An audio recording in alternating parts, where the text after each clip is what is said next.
I used to work at Lawrence Livermore Lab, and I once participated in a meeting where we all sat around the room and thought about how could we manipulate geophysical systems to use it as a weapon. The meeting was about weaponizing geophysical interventions. That means, could you somehow interfere in Earth functioning in a way that you could use it as a military weapon? Could you change climate? What could you do in terms of manipulating the sort of Earth's physical systems as a weapon? Well, some of the ideas were okay.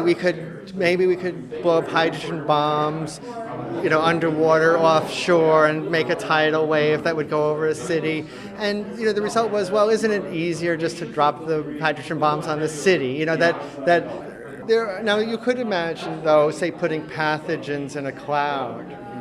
Let the cloud, go over somewhere, and then would rain down on your enemy and create, do chemical or germ warfare in this kind of way. And that might work against something that we say is big as the former Soviet Union, where, you could be pretty sure that within a few days that cloud would rain out. I believe this is in relation to the idea of chemtrails, which is a lot of currency on the web. I can say a few things about that. That I work at a nuclear weapons lab, Lawrence Livermore National Lab, and working with Edward Teller, who's often regarded as the father of the hydrogen bomb, and Lowell Wood, we attempted to get funds to do geoengineering research, and we were unable to get any support for that activity. And so I figured Edward Teller, working in a nuclear weapons lab, can't get money for it. There's probably no such program.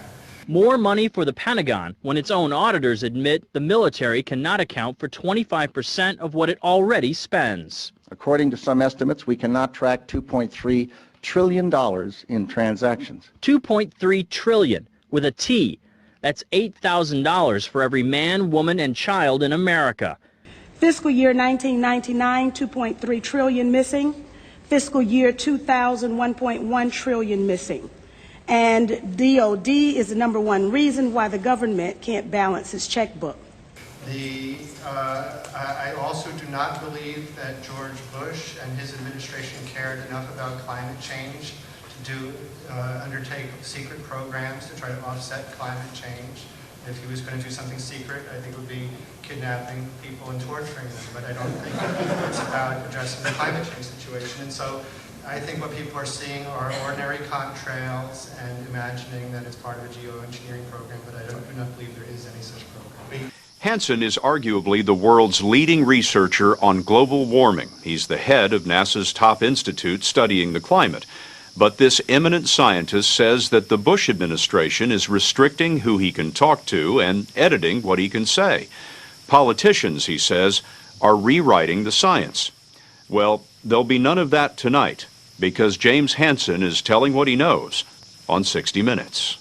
In my more than 3 decades in the government, I've never witnessed such restrictions on the ability of scientists to communicate with the public.